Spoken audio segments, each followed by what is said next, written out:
हिंदी वर्णमाला में जैसा कि जानते हैं सभी, इनकी संख्या, अक्षरों की संख्या 52 होती है, 52 लेटर्स है। परिचय ये कि हिंदी जो वर्णमाला है उसमें 52 अक्षर से, और अक्षरों जो ये दो भागों में बांटी गई है, स्वर और व्यंजन। स्वर 11 होते हैं और स्वतंत्र व्यंजन 33 माने जाते हैं, 33, और बाकी संयुक्त व्यंजन भी हैं और मिलाकर उनकी संख्या बढ़ जाती है। उसके बाद वर्ण, ये जो वर्णमाला है ये वर्णों का व्यवस्थित समूह है। वर्णों के व्यवस्थित समूह को वर्णमाला कहते हैं। वर्णमाला में हम जैसे कि बताया था आपको 52 अक्षर है, और वर्ण और ध्वनि दो होते हैं। एक होता है वर्ण और दूसरा है ध्वनि। ये दरअसल लेकर ये ध्वनि जो है ये मौखिक रूप है, और जो वर्ण है ये लिखित रूप है। जैसे मान लीजिए कि मैंने अभी आपको से कहा कि अ, तो अ जब मैंने उच्चारण किया, जब आवाज निकाली, ये मौखिक रूप है, तो अ क्या कहलाएगा? ध्वनि कहलाएगी। और जब मैंने अ को इस तरह से एक चिन्ह के द्वारा यहाँ लिख दिया, तब ये बन जाएगा वर्ण।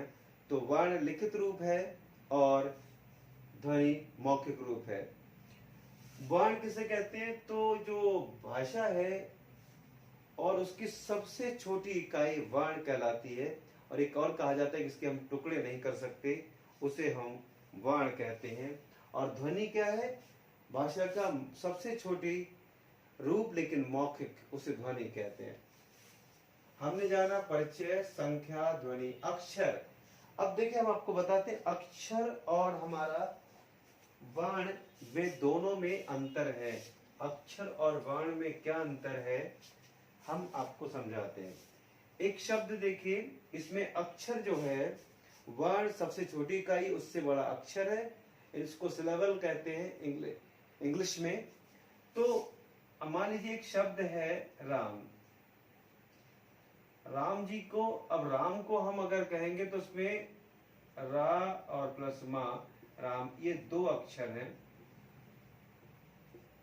और रा में अब जब हलंत लगाएंगे आ की ध्वनि बाहर आएगी, अ और प्लस माँ और माँ का ये आ ध्वनि।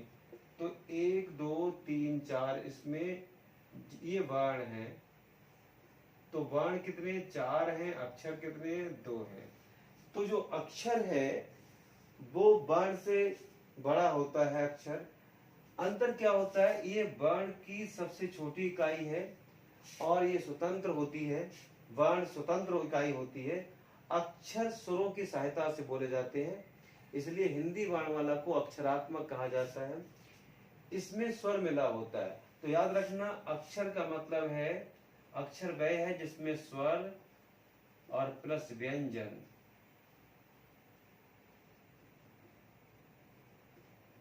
दोनों एक साथ होते हैं, उसे अक्षर कहते हैं। और जो वर्ण है वो दोनों नहीं होते, स्वर केवल जो स्वतंत्र है, जो स्वतंत्र ध्वनि है, सबसे छोटी है, वो वर्ण कहलाती है। तो याद रखना, वर्ण में स्वर और व्यंजन एक साथ नहीं होते, जबकि अक्षर में स्वर और व्यंजन एक साथ होते हैं। जैसे एक एग्जाम्पल के लिए हम लेते हैं, अगर हम ये क लिखते हैं व्यंजन, और अगर इसको लिखते हैं इसलिए हलंत नहीं लगाते, तो इसका मतलब ये है क के साथ जो अ है उसकी ध्वनि समाई रहती है। और तो ये जो क, इसको अक्षर कहेंगे। जब क के नीचे हम हलंत लगा के अ बाहर करेंगे तो ये दोनों वर्ण हो जाएंगे, और ये क केवल अक्षर है। इसलिए हिंदी वर्णमाला अक्षरात्मक कही गई, और वर्ण और अक्षर में अंतर है। वर्ण छोटी इकाई है, सबसे छोटी इकाई है, और अक्षर बड़ी इकाई है।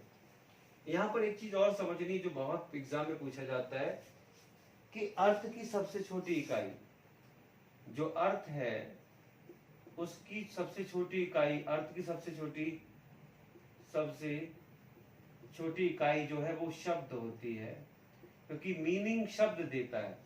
तो अर्थ की सबसे छोटी इकाई, भाषा में अर्थ की वो है शब्द, और भाषा की सबसे छोटी इकाई वो है वर्ण। दोनों में अंतर है, बहुत बार ये पूछा जाता है। आगे अगले हम देखते हैं, ये हमने हो गया वर्णमाला बता दी। उच्चारण, ये जो वर्णमाला है इसके अलग अलग हमारे मुंह से जब हम उनको उच्चारण करते हैं तो अलग अलग स्थानों पर जहां जहां हमारा जीभ जो है जहां जहां उसको टच करती है मुख के अलग अलग भागों को, उसी हिसाब से उनका उच्चारण होता है।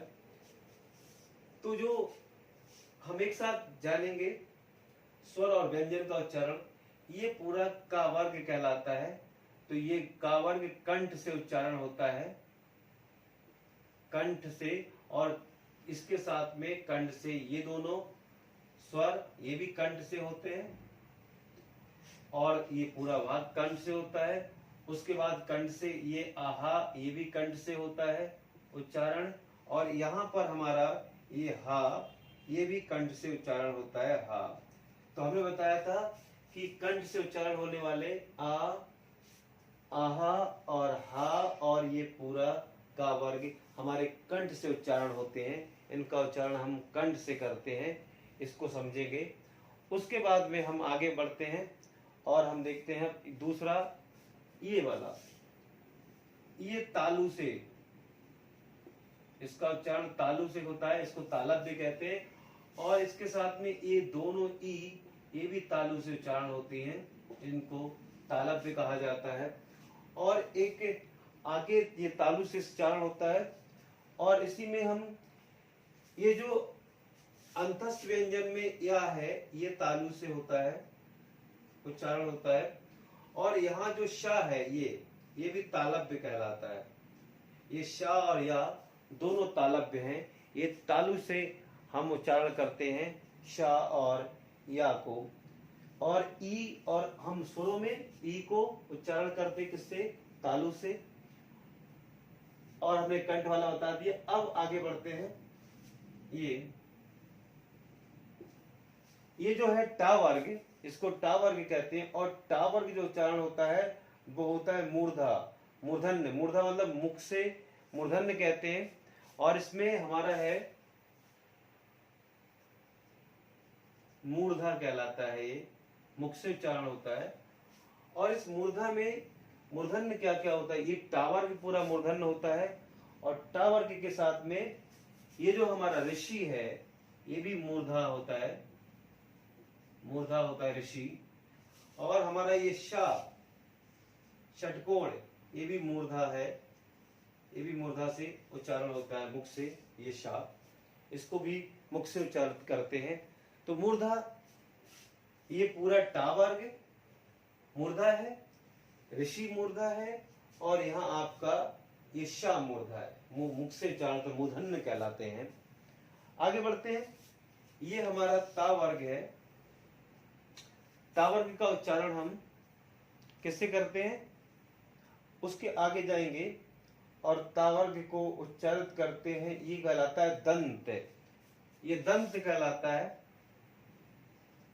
दंत, दांत से। और ये दंत के अलावा ये वाला शा, ये शा भी दंत है, ये शा, ये भी दंत है। तो ये दांत से ये शा और हमारा ये ता वर्ग। अब ये जो हमारा एक वर्ग बता है पा वर्ग, ये वाला पा फा बा, ये होस्ट, होस्ट से उच्चारण होता है।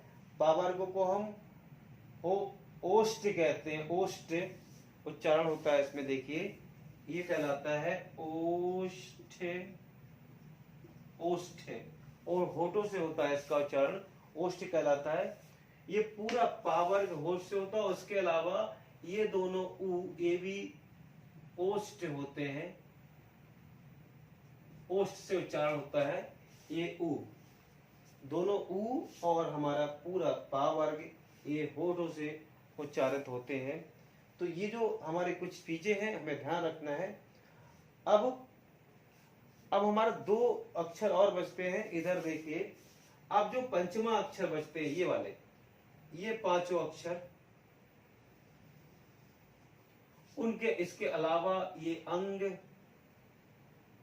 ये सभी अंग, उंग उआ आ ना मा।